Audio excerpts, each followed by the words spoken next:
Welcome back to another episode of Got It Together, where we talk about real life issues and we offer faith-based solutions.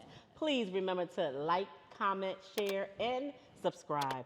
We're going to talk about today the mystery of marriage. But before we get into this hot topic, I just want to do a quick check-in, ladies. How's it going? We still together. Right, you can't be starting off with no topic like that and some how y'all doing? How y'all doing? It's going to be a good topic. Many of you know I'm widowed. I've been widowed since 2006. And, I always tell people when they talk about, asking about my marriage, and I'm like, I had a great marriage. It was good. We had our troubles and our little, whatevers, hiccups, I would call them. But the one thing I share with people is when we got married, my husband was like, divorce is not an option. Wow. It's not an option. And I'm like, okay. Might be one of my options. Speak for yourself. Speak for yourself. But I think one of the things, the important things is to know right now is, when we look at statistics, divorce is instigated by women by 81%. So, we talk about the mystery of marriage, being transparent in your marriage, you know what I mean? And just, I want to hear from you guys about your marriages and. Well, for me, I just want to say, for those of you who don't know, Janita and Donna are my sisters, so we kind of have blood as well as water. And I was able to glean a lot from these guys because they've been married a lot longer than me. Janita is celebrating 30 years of marriage. So 30 years, that's 3 decades. That's almost as long as I've been alive. Some other stuff like that. I got married when I was a baby. So do tell, just share with us, how did you do it? Well, it was a lot of prayer. Okay. And it was a lot of grace. Yeah, and marriage is a give and take, right? There are some days when I'm like, I don't like him. I don't even like you. Why are you still here? If I'm being honest, I'm like, I don't even like you. Why are you still here? But I try not to say it. Right. But I realized that my husband has my back, no matter what. He is my greatest cheerleader. He is the one that's always encouraging me, telling me that I can do a thing. He is the one that when I'm feeling low and I don't feel beautiful, let's face it, some days you just feel ill, but he is that one, that staple in my life that can say, you are beautiful. You are as beautiful as when I first met you. Even better. You just keep getting better, like fine wine. So for him to keep telling me things like that and just to keep affirming the fact that he still loves me. That's what keeps it all together. And the fact that we both pray, of course, and we serve God, and we try to keep God as the center of our lives. He prays, and I pray, and so when 2 or more are praying, then God is in our midst. We know that. So prayer, a whole lot of prayer is what keeps it going, to be quite honest. That's good. I mean, to be married, for 30 years is a blessing within itself. And I think, it really speaks to the testament of, every little thing is not, let's go get a divorce. We got to separate. We can't. But being able to, like you said, you have those hiccups, working some things out. And you said something that I think was very important because as I talk and counsel with clients, the one thing I'm always telling the husband is, how do you cover your wife? And when you said, that he affirms me, he lets me know, like he's there for me, he's in my corner, he's a cheerleader, and he's always reminding you of his love. Yes. That's part of the coverage that, husbands ought to be, doing with their wife and covering them, making sure that they're loving them, making sure they're being intimate. That's one of the things that I'm always, just kind of talking to husbands. So when you said that, that was good. Yeah, because that's what he does. And I just thank God each and every day for him, because sometimes I'm like, I don't know how you put up with me. Right? I am not that nice. I'm being honest. I'm not that nice all the time. Yes. I'm not always affectionate, and I'm not always kind. Right. You know, and I think it's important that we realize that our mate is not our enemy, right? You know, he, like I said, he is the one that has always been there for me. He's the one that always lifts me up when I'm down. So I really, really have to change. I really have to work on some things within myself, if I'm being honest. Because sometimes I look in the mirror and I don't even like me. You know what I mean? So it's so for him to stick in there and stay when I don't even like myself. That's some love. That's some, what kind of love, right? Right. Now, what about you, Donna? You would be the next in reference to she got 30. Man, I How got many years 26. she got? Come on. Yes, 26. 26. Yes.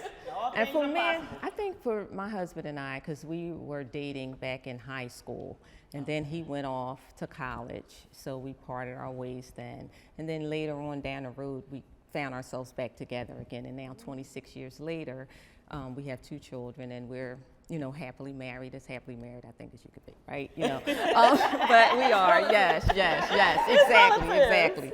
So, I mean, he's a great guy, and I think for us, we balance each other, you know, because for me, my emotions can run high, and he's right there to anchor me and bring me in, you know, and I just so appreciate him for doing that, because anybody else probably would have ran a long time ago. But somehow he manages to come home every day. So I'm just so thankful to him.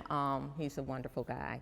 And just like Janita was saying, you know, for a woman, I think our emotions and stuff, it just takes control of us, and it can kind of dampen a situation.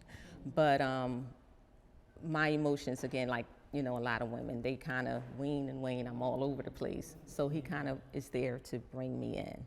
And I can be very mean at times, and but he's there to lift my spirits and to bring me, you know, to bring me joy.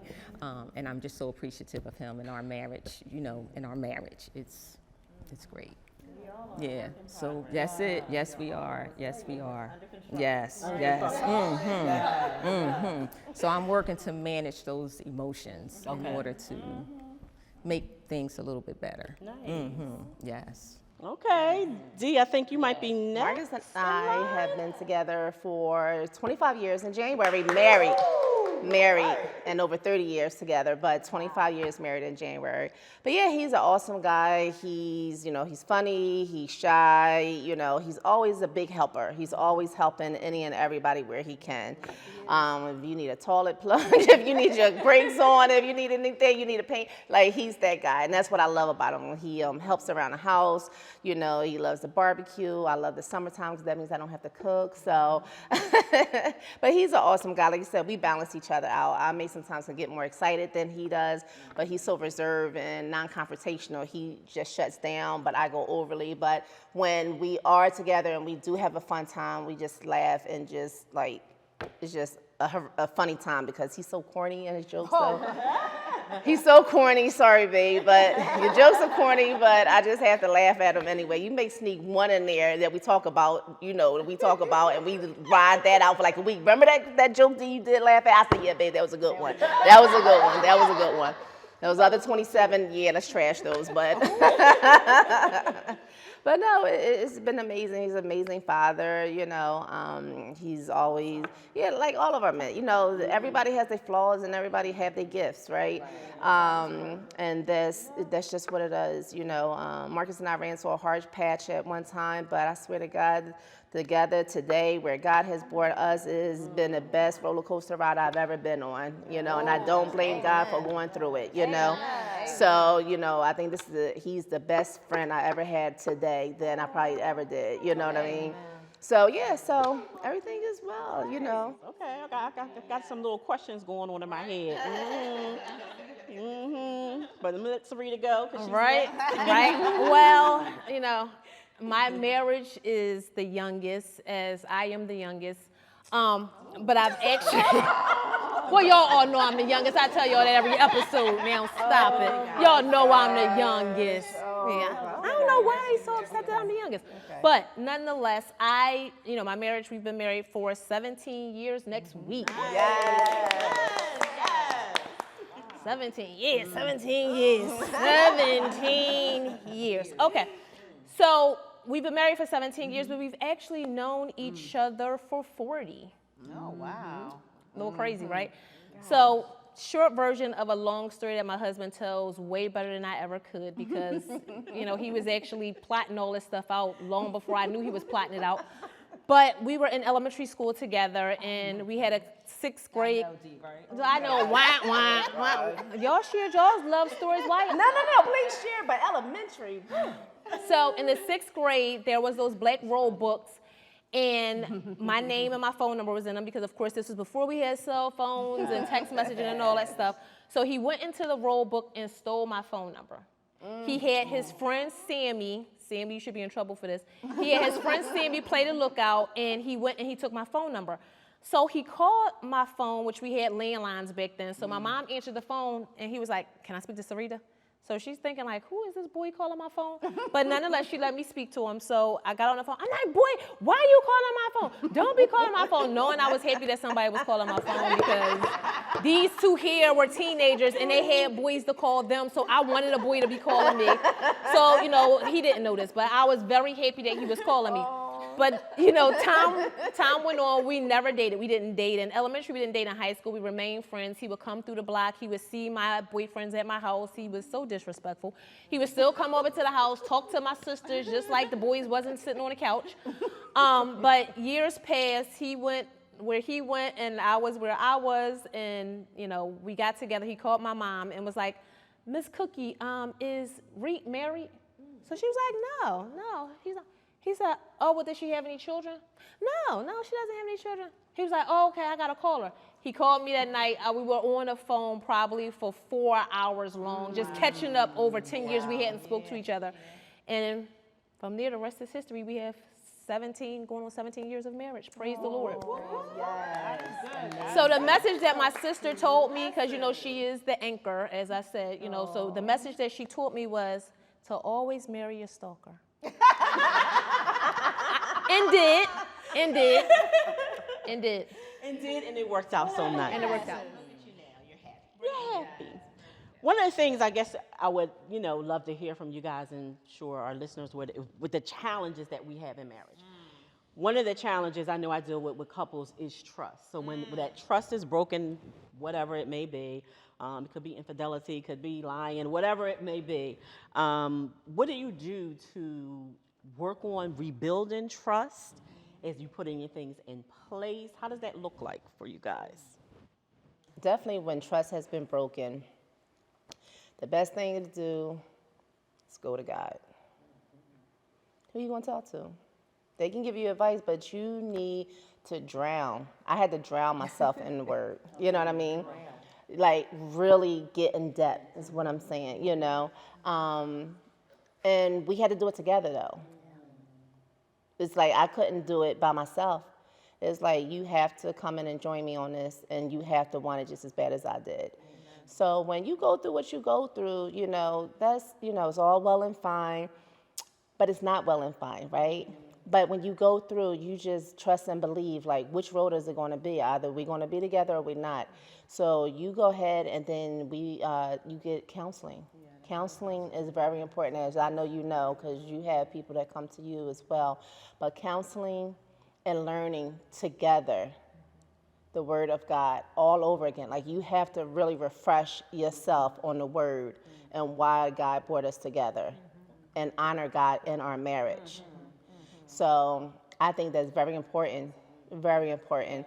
That's the only way, in my opinion, that things can actually change and get better is when you're ready to make those first steps, because you have to start over, because you got to rebuild that trust. You got to be you have to rebuild that trust. You have to say, you know, if we're going to do this, we have to do that. And that is trusting in God, learning ourselves, doing our homework. You have to do the work. You have to do the work. So if the work isn't done, and if you're halfway in it, 1 foot in and 1 foot out, it's never going to work. You got to go in just knowing, okay, drop everything. It's me or nothing, or us or nothing. And then when you move forward, you make that commitment to God again. You do what you need to do, and you go to these counseling. you go to counseling, and then you make that commitment to each other once again. And then I think that's the best thing that could ever happen, because people fall down. But that's my husband. I'm always going to fight for my marriage, you know. And that's the key, making sure that you both are in. Are we all in? Are we together? Are we working this? Are we working toward reestablishing that? Yeah, that was key. Yeah, and it is, because he had to want it just as bad as I did. And when he did, it was flawless. Think about it, because when you're not pulling a dead horse, you know what I mean? He's walking with you. So it's not a big pull. It's not a big, it feels better. You know what I mean? You know that you have a helpmate now, that you guys are doing it together. You have a partner, right? So. And then too, I think part of it is forgiving. Forgiving is really important once the trust has been broken. It's important that you forgive. And if you decide that you're going to forgive, don't keep bringing that thing up again. You gotta wipe it away, because just like the Lord does for us, when we sin and fall short of His glory, we often go and we say, Lord, we're sorry, we repent of this thing, right? And He remembers it no more, right? So we got to try and just forgive. If we're going to forgive, we need to try to forget about it. Don't bring it up. Don't bring it up in an argument when you're talking about something else, and then you bring that thing into the argument, and then it just spirals down again. It starts to weaken the marriage all over again. So I think forgiving is also important when it comes to if we are going to go back into that marriage, and we are both sincere in what we're saying. We've done the counseling. We are trusting for God. It's important that we forgive them, and then that we also forgive ourselves, because we're human, right? We're human. We feel as if, oh my goodness, I can't stand them. Am I really going to be able to do this? But we have to forgive ourselves for our feeling like that, So I think that's really key too. Yeah, because you break your body down when you don't, because that's with anything, you know what I mean? Your health suffers when you don't, you know what I mean? You don't realize it. You think you punishing them, but you punishing your own self for why, So you got to be willing to just start the thing anew and afresh. You got to just think of it this way. It's a whole brand new start. We got a brand new start, babe. Who are you? Hey, listen, my name is Janita. What's your name? What's your name, boo? And then the thing of it is, maybe you could start to do things with one another, like date nights and things like that, like you used to do when you first fell in love, kind of like to reboot the marriage, So I think all of that is key. Yeah. Once that trust has been broken, you can build it up again. You really can. And I think a lot of people don't recognize, because I know I definitely did not, that in marriage there's a series of remixes. You marry one person, and every few years it's like remix, and you don't really know who it is that you're married to anymore, because they've changed, and outside of them potentially looking the same, and sometimes that changes, but for the most part they look the same, but they move different, they operate different, so I think that's where a lot of times marriages fall off, and people divorce each other because they say things like, we've just outgrown each other, right? Which is, that is like the easy way out, is to say that, versus learning this new person. You know what I mean? Like using it as an opportunity to learn your partner all over again, because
So that was a challenging thing in that, now my husband is this person that I don't even recognize. It was like that song, How Did You Get Here?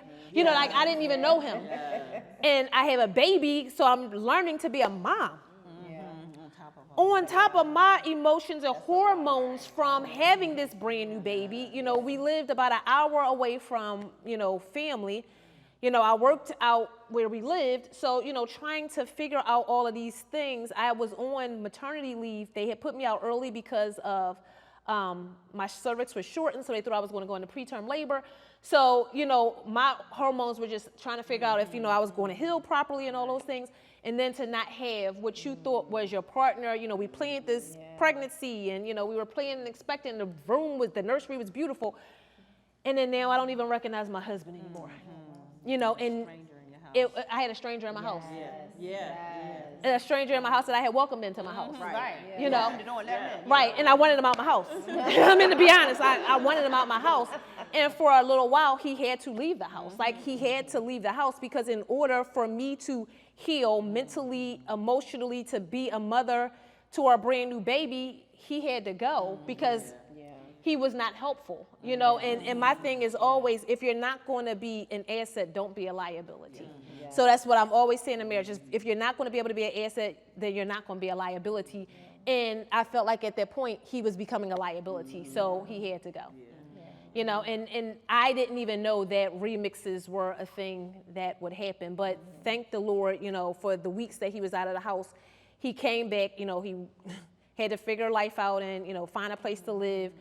But he came back a whole different person. Didn't even say he was coming back. Like, he rang the doorbell, and I came down the steps, and there was him, and he was just crying. Aww. So that, like, broke my heart that, I felt like it was like a prodigal son situation where it's like, oh, he has returned. He came back, and it wasn't like, we just jumped back on the bandwagon and we were rocking out being parents again. It wasn't that type of situation. But I saw the brokenness in him.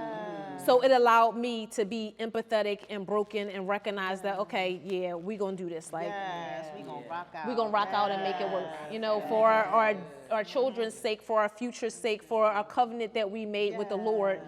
And, thank God, like I said, 17 years later, we're still doing this thing. That's a blessing. That really is a blessing. And I think that, the thing that, we can share with our audience is about those remixes. It doesn't necessarily mean when you're having challenges within your marriage that we both are running to try to get rid of each other. It's if you have to separate like you did, if you need time to get some things together, then, we should be understanding of that. Yes, it hurts, but the solution is not to get rid of, it's to kind of work through. Now, there's other issues that would call for the get rid of, the divorces. We're not talking about that. But we're talking about really remaining in your marriage, and sometimes we have those hard places where we have to then, begin to kind of walk out and to process. So I don't know if anybody else wanted to share anything about trust and rebuilding of trust, because I think Sarita did a good job. No, I mean, that was just a hard, that's a hard thing. It's honest. Yeah, I mean, because you don't know it. Like, I didn't expect that. You know what I mean? Like, that all of a sudden I was going to have this totally different person. And my husband is, like I said earlier, I married my stalker. So very loving, kind, supportive, like cheerleader, all up on me, all that stuff, to like mean, yelling, screaming, just crying 1 minute. And I'm saying, wait a minute. I got a baby here that's crying. I got you here that's crying. And you're about to have me cry. It was just a very tumultuous time in our marriage. And I'm grateful for just God allowing me not to abort the whole process. You know what I mean? Like, it wasn't a time to abort the process. I didn't even mention divorce in that time. Not that I haven't mentioned divorce before. I'm not one of those holy rollers that are like, oh no, I never said the word divorce in my household. I've said it. TBH, I've said divorce before. However, that wasn't a time where that came up. You know what I mean? Like, it wasn't a thing that I thought, oh my God, maybe we should get a divorce over this. It was just time to separate. Everybody needs to go into a neutral corner and to come back out swinging. I like that. And swinging together. Able to do that. Yeah. In that time that you guys were separated, what did you learn in that time? Oh God, I learned how important it was to have a partner. You know, because it's really hard doing things alone. You know what I mean? I don't care if it's carrying a box up the steps. It's easier to do it with 2 hands, you know, 4 hands, versus the 2. You know, it was a lot of things that I took for granted in my marriage that he was doing. I mean, the little things of taking the trash out. I wasn't used to taking the trash out. Wait a minute. Right?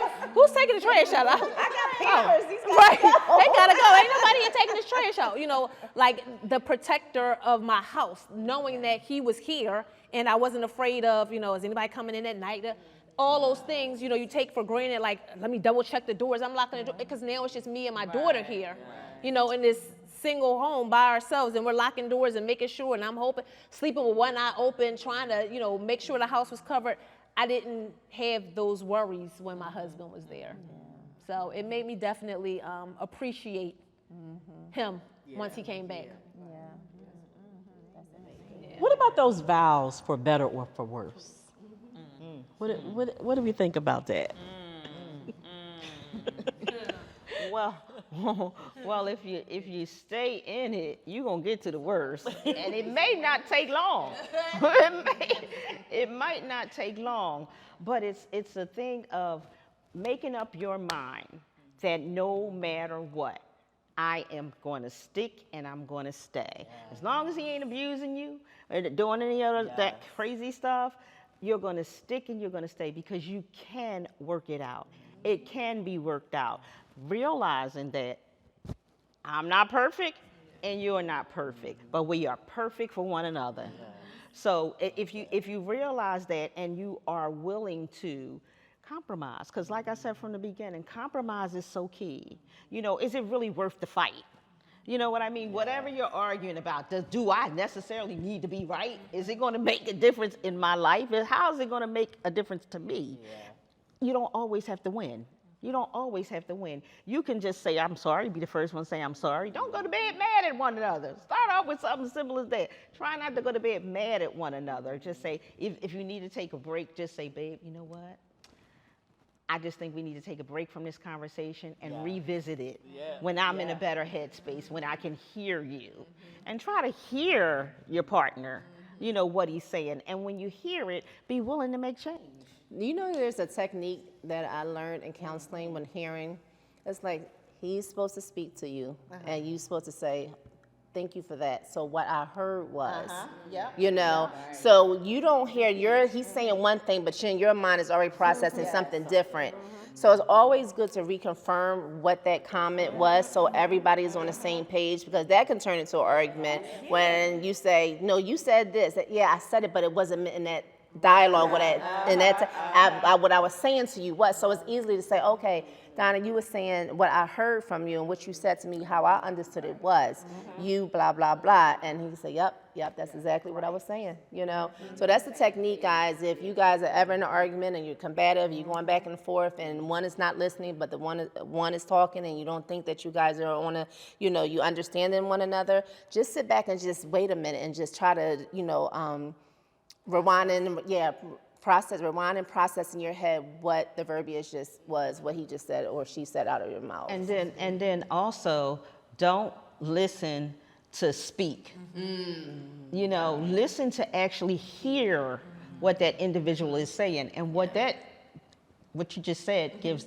the opportunity for is for you to repeat back, because you heard it and you were listening. So you can get clarity from him on whether or not it is exactly what he meant, you know? So you just be quiet till he's done, let him get his thing out, and then you say, okay, like you said, I heard you, but what I heard was this. Is that what you meant? And that's very important, not to listen to respond, because that's what you're sitting there waiting for, just like, I'm just waiting. I'm just waiting. Ready to jump in, ready to get him, ready to pounce. And I had to, put a stop. Like, when I'm in sessions with couples, I'm always looking at the perspective. What is your perspective of what's going on now? What is your perspective of what's going on? And you can see, you know, sometimes when they want to, and I'm like, I want you just to, you know, hear it out. Because sometimes you're not even on the same page about the perspective of why we're even here. Right. So you want to hear, like, yeah. well, I didn't think that was an issue. You know, but I think the one of the things is the communication is key when you're coming into counseling, being able to really listen. And I like what you ladies said, because it, you know, kind of was a theme going around about taking responsibility for yourself. You know, sometimes I don't even like myself. Like, I know I get on your nerves. But being able to take that responsibility as a woman and say, you know, yeah, I know I messed up. I know I said something that I should not have said. And I think that goes back into what I was thinking in my head about, you know, do you lift up, and how do you lift up and encourage your man? Because I ask those questions, you know, just, it's in counseling, I ask those questions. And sometimes, you know, the wife would sit back and get real comfortable and just be like, because she ain't really got nothing to say. But, well, because it's hard because, you know, he come in and he don't do this and did it. Okay, but what encouragement do you give your man? And that's a lesson I'm literally learning. I'm walking through right now. Like, I'm literally walking through that encouragement piece. And it takes for a wife to recognize the things that your husband is sending you off of social media. He's sending them to you for a reason, right? I'll see themes in what my husband sends me, little videos. So it'll be like 37 things that you should say to your husband every day. Ways that your husband, you know, so I'm like, he's speaking to me through others. Yes. So now I'm finally getting it like, oh, I guess I'm not doing that. So, oh, that's why he sent me that video. Okay, I got it. So in doing that, what I will do is I will send him text message, you know, affirmations throughout the day. Like, oh my God, babe, I miss you so much. I can't wait for you to get home tonight. What you want to do? Just so he knows that I am on the same page with him, and I want to encourage him and make sure that he feels the love when he's out in them streets, because in them streets ain't nothing nice. Ain't nothing. Because I do the similar thing, like when my husband goes off to work, because a lot of times he works from home, but if he goes to work, then I'll say, babe, you at work? You know what I mean? And then he'll text me back, and I'll say, okay, I love you, have a blessed day. You know what I mean? Just something, just to keep him encouraged and let him know, I'm thinking about you. I'm thinking about you. Yes. I'll send him pictures of me, you know what I mean, throughout the day, so he feels like he's there with me even though he's not. You know what I mean? I do too. I mean, I think that's all good stuff. I mean, this conversation could go on ad nauseum, because with all of the years of marriage we have here, we have tons of stories to share around marriage and, you know, some of our difficulties. And I think we're going to do a whole episode on just how to fight fair. You know what I mean? Like, how to fight fair in marriage, because, you know, you're going to fight. There's going to be arguments and disagreements, but we need to know how to fight fair. Sounds good, ladies? Yes, it does. Okay, so you guys all know that you're like the sixth woman at the chair. So please like, comment, subscribe, and share. And don't forget, you're the sixth woman at the chair. We love you so much, and we want to be with you, and we want you to be with us. So we just want to say, for coming together to get it together, we got it together. Thank you.